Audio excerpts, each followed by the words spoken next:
Bienvenidos a Televisión Educativa. Qué bueno que usted está con nosotros en esta cita semanal que tenemos cada 8 días. Mire, hoy vamos a hablar de mujeres. Con mujer vamos a hablar de mujeres. ¿Y qué vamos a decir de las mujeres?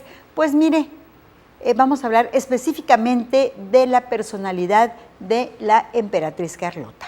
Usted sabe que en la primaria pues nos hablan de la historia universal, en secundaria nos hablan de la historia universal, cuando llegamos a la preparatoria ya como que traemos el gusto por la historia universal y este periodo, el periodo de Maximiliano y Carlota es algo que a muchos nos atrapó y nos hizo que nos gustara la historia universal, la historia de México. Pues mire, tengo la oportunidad de platicar con la doctora Zulema Trejo, ella es investigadora del Colegio de Sonora del Colson, a quien le damos la bienvenida, hace rato que no nos visitaban en este espacio.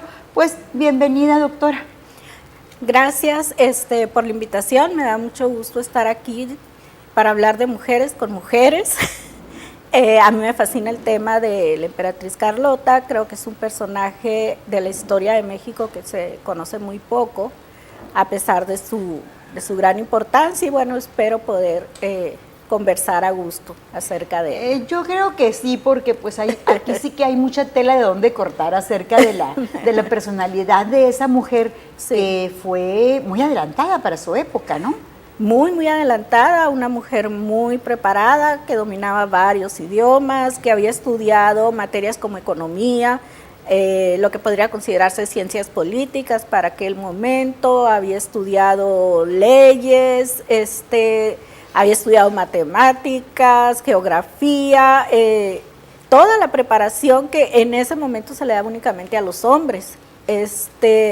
Y ella los estudió junto con sus hermanos, ¿no? Entonces era una mujer muy preparada para su época. A ella, su papá, el rey Leopoldo de Bélgica, la preparó para reinar, para que en algún momento se casara con un rey y lo ayudara a gobernar. Entonces ella estaba preparada para reinar. Con vistas a ese objetivo se le había educado así, ¿no? Entonces era una mujer muy preparada, que era todo lo contrario a las mujeres que después se va a encontrar en México, ¿no?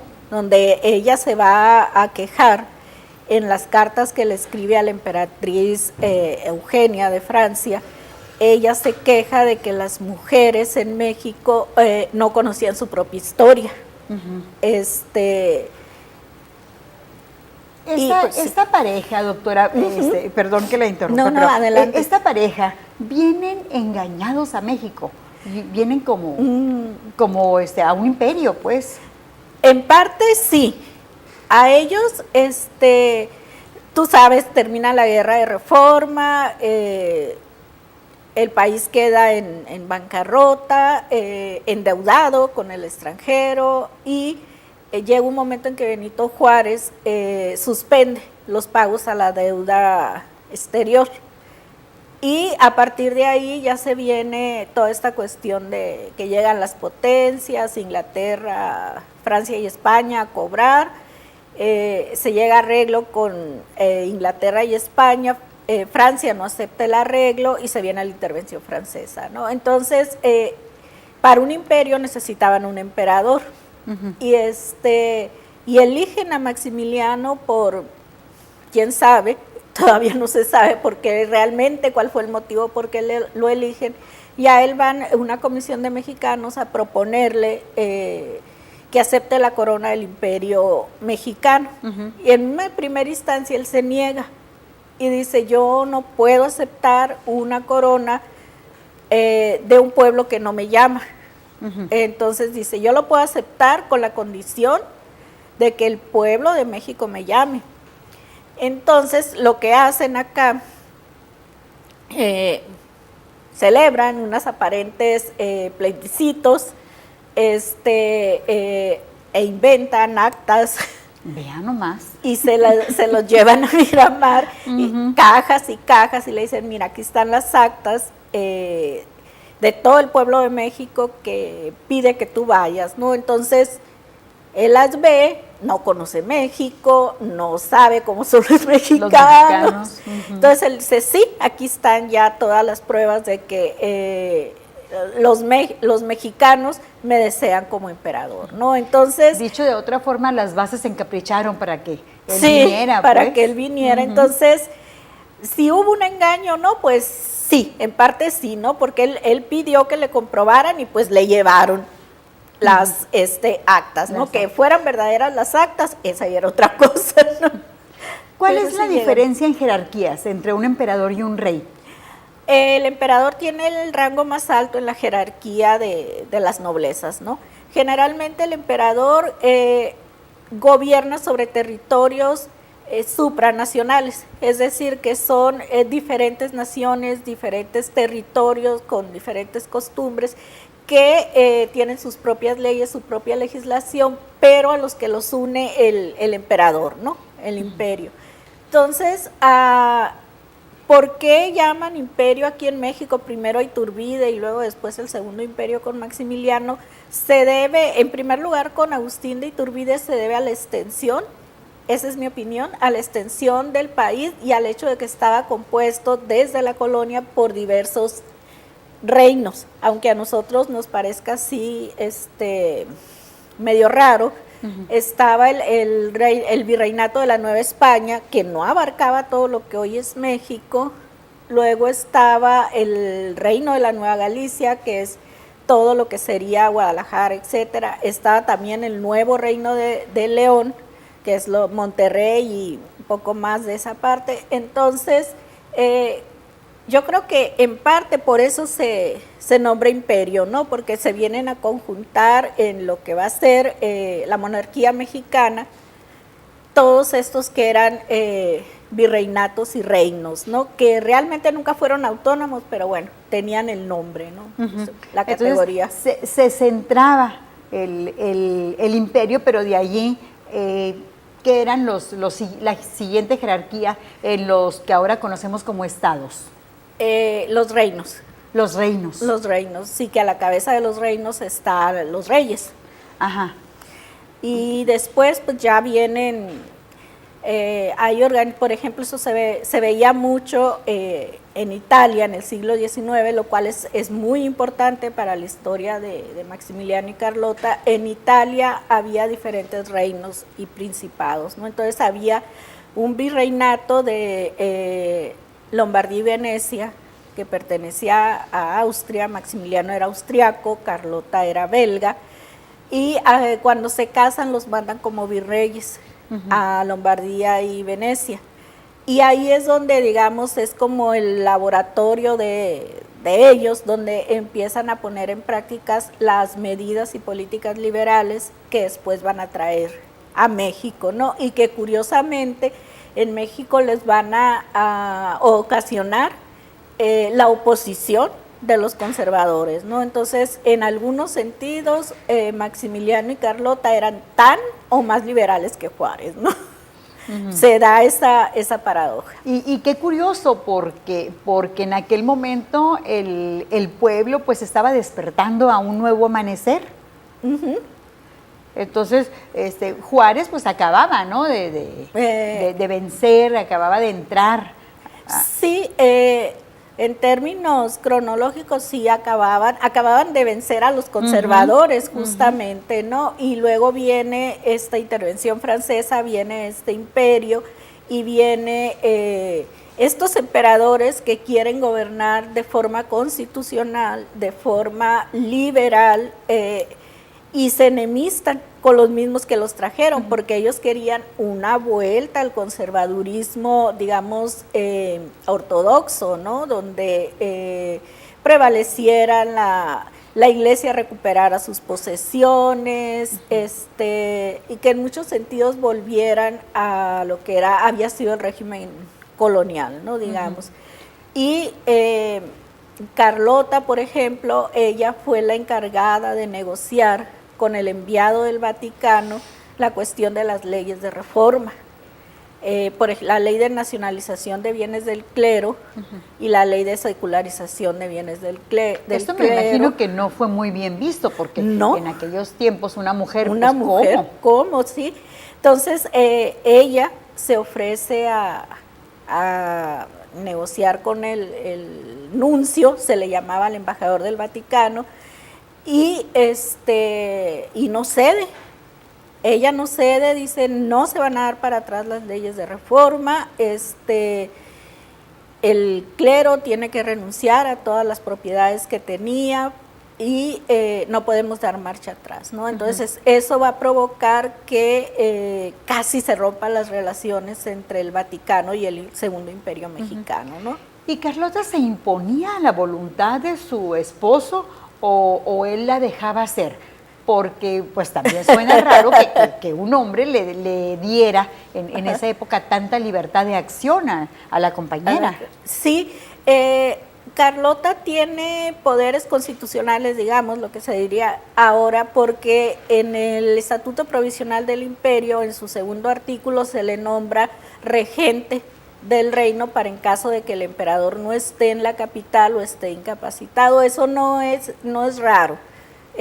Siempre en ese tiempo, tú sabes, las comunicaciones, salirse de la capital ya era difícil de localizar a las personas, entonces en los reinos generalmente se nombraba un regente para cuando saliera el rey o saliera el emperador, y el regente casi siempre el consorte, o la esposa o el esposo, ¿no? Y a veces se nombraban un hermano, un primo, ¿no? En este caso, Maximiliano nombra a Carlota como la regente de México, porque además es una mujer muy preparada, es una mujer que puede llevar las riendas del gobierno, ¿no? En ese momento. Entonces, cuando Maximiliano sale a conocer el país, Carlota se queda como regente.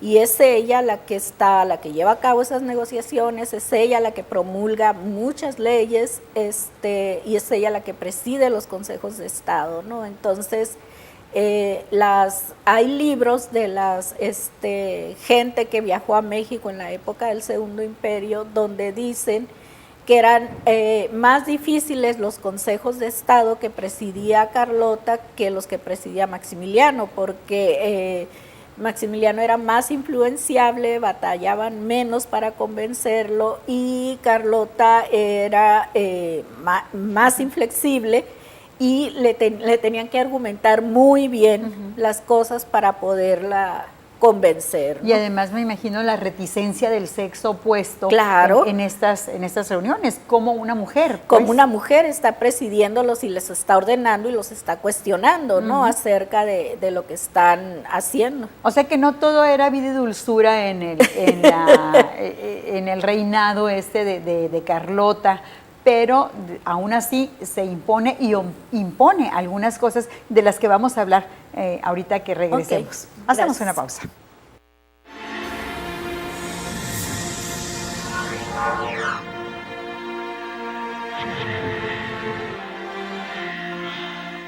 Estamos platicando con la doctora Zulema Trejo del Colegio de Sonora sobre la personalidad de la emperatriz Carlota. Entonces decíamos que ella pues presidía algunos consejos cuando no estaba su marido y de alguna forma imponía su voluntad para que la escucharan, y de allí que logró bastantes cosas, doctora. Sí, logró bastantes cosas. El mayor logro de ella son unas leyes, una legislación que se llama la legislación para ayuda de las clases menesterosas, o sea, de los más pobres. Entonces, a partir de esa ley se pudieron crear instituciones, digamos, que fueron precursoras de instituciones que existen en la actualidad, por ejemplo, las casas de cuna, que serían las guarderías de ahora, ¿no? Que eran las casas de cuna para las mujeres que necesitaban trabajar, ¿no? Esa fue una. Otra de las instituciones fue para albergar a la gente que andaba en la calle, que serían los albergues de ahora, ¿no? Digámoslo. Otra institución que fue muy importante en ese tiempo fue la que reglamentaba lo sucedido en las haciendas. Entonces, en las haciendas, en ese momento, se castigaba muy feo a los peones y ella va a abolir, mediante esa ley, los castigos corporales, va a obligarse, mediante esa ley se obliga a los hacendados a construir escuelas en las haciendas para los hijos de los trabajadores y también a que se construyan dispensarios médicos para que atiendan a los trabajadores, ¿no? Entonces, todas estas leyes va a ser ella las que las promulgue, y se dice en los testimonios de la época que ella fue la promotora de esas leyes, no Maximiliano, ¿no? También en las vías de comunicación, ferrocarril, las cuestiones de vapor, tuvo algo que ver, ¿no? Sí, era una mujer progresista, pero eso es lo que menos destaca de ella. Lo que va a destacar mucho van a ser sus labores, curiosamente a favor de la mujer, ¿no? En ese tiempo, con las casas que ella crea una casa especial también para las mujeres, para las prostitutas de ese tiempo, ¿no? Entonces, crea una casa en la que cajas de recogidas, se llamaba, casas de recogidas, donde se les va a albergar y se les van a enseñar oficios para que puedan trabajar, ¿no? Y otra cosa en la que ella destaca es la diplomacia. En ese momento había problemas muy fuertes con la península de Yucatán, que ya había estado separada de México, que había sido la República de Yucatán, y entonces ella es a la que manda Maximiliano a Yucatán para que vea cómo está el ambiente de allá, para que hable con los gobernadores, prefectos, así se llamaban las personas que gobernaban en la provincia, para que hable, para que vea que llegue a un acuerdo con ellos respecto a en qué cuestiones querían tener autonomía. Y ella elabora un informe que le lleva a Maximiliano y a los ministros, que es una envidia ese informe que elabora ella en términos de política, de leyes y económicos, ¿no? Para la época que una mujer elaborara de su puño y letra, ese informe era excepcional, ¿no? Claro. ¿Ella se comunicaba en español? Sí, en español. Ella manejaba varios idiomas, francés, que es el idioma de Bélgica, alemán, inglés, italiano, y para venir a México los dos aprendieron español, ¿no? Ella, las fuentes que hay de la época dicen que hablaba muy bien el español. La correspondencia que a mí me ha tocado ver en español de ella es un español muy fluido, y de hecho ella cambia su nombre para venir a México, lo castellaniza, ¿no? Porque a ella la bautizan como Charlotte en Bélgica. Y cuando viene a México lo castellaniza como Carlota. Carlota. ¿No? ¿Dónde esta mujer tan inteligente, esta mujer tan precursora, pierde la cordura? Porque nosotros conocemos y nos referimos a Carlota como la loca. La loca, sí.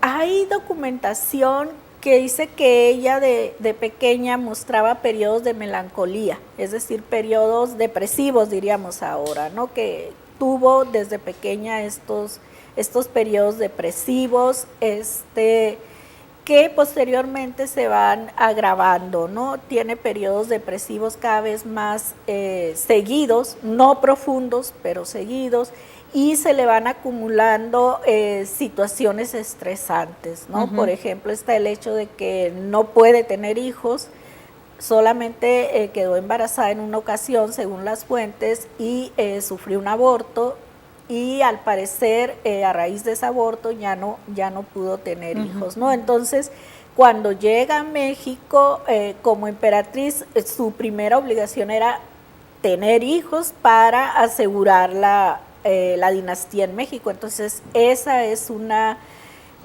es algo, ¿no? Que siempre trae ahí, que es motivo constante de estrés, ¿no?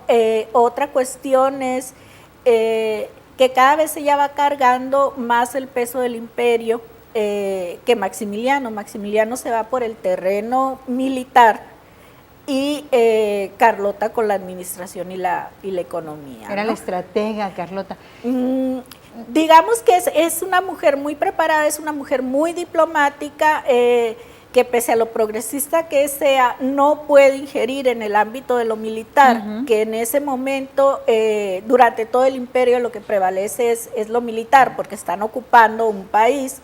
Entonces ella, su actuar va por el lado civil, ¿no? Como ella es una diplomática brillante, ella es la que se ofrece a ir a Europa para tratar de conseguir ayuda para el imperio, ¿no? Entonces, en lugar de que manden al ministro o a embajadores plenipotenciarios, ella se ofrece a ir a Europa, ¿no? O sea, que fue la primer mujer presidenta en México, por decirlo de alguna manera. Podríamos decirlo de alguna manera. Siempre decimos, no ha habido mujeres gobernando México. Sí, sí hubo, que fue la emperatriz Carlota que gobernó, porque el estatuto del imperio decía que ella podía gobernar en ausencia del emperador, y efectivamente gobernó. Imagínate gobernar un país de la magnitud de México, en aquel momento un país muy convulso,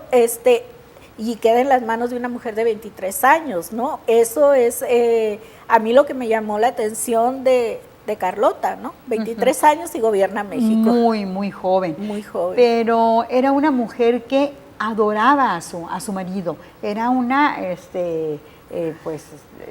amante eterna, porque hasta en su locura ella citaba a su esposo, a Maximiliano.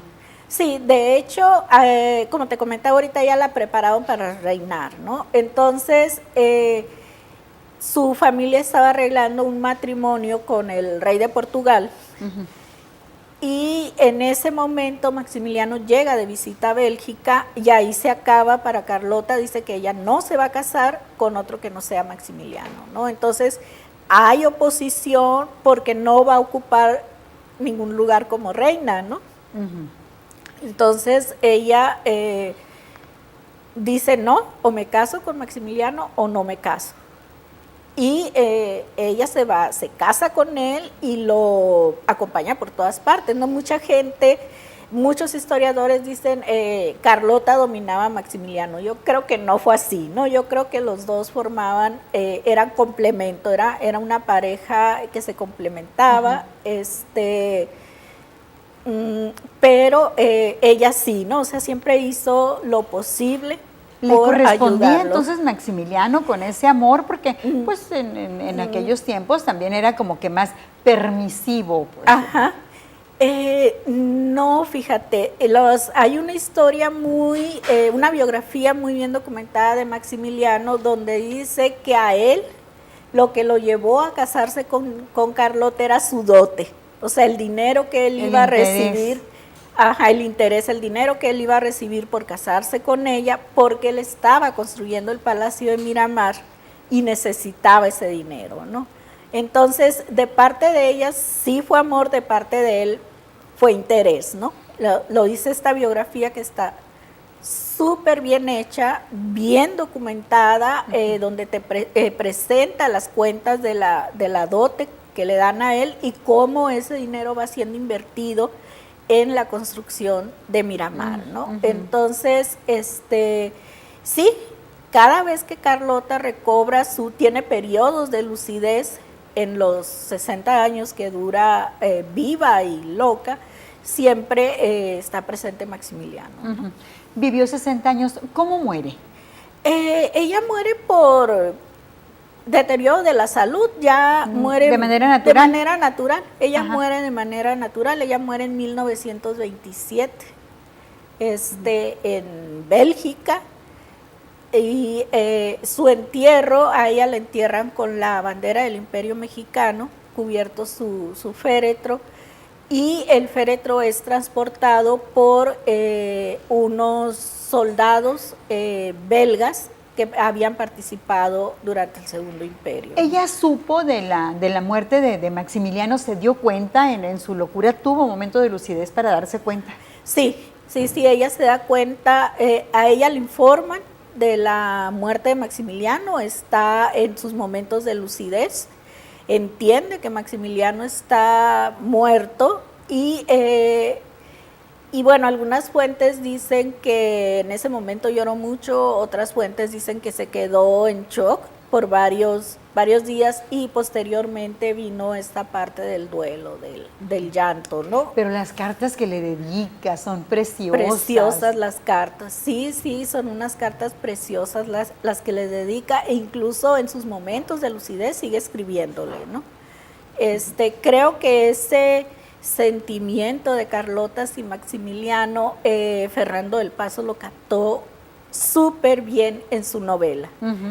Yo creo que es una de las características más atrayentes de la novela, ¿no? Ver cómo a través de esta correspondencia se expresa el amor de Carlota por las Crónicas del Imperio. En las Crónicas del Imperio. Sí. Fabulosa, fabulosa novela que a muchos nos ha acercado con la personalidad de Carlota. Doctora, pues muchísimas gracias por su interesante plática. Al contrario, gracias por la invitación. Gracias a usted. Recuerde, dentro de 8 días la cita es aquí, en Televisión Educativa, para poner otro tema a la luz. Hasta entonces.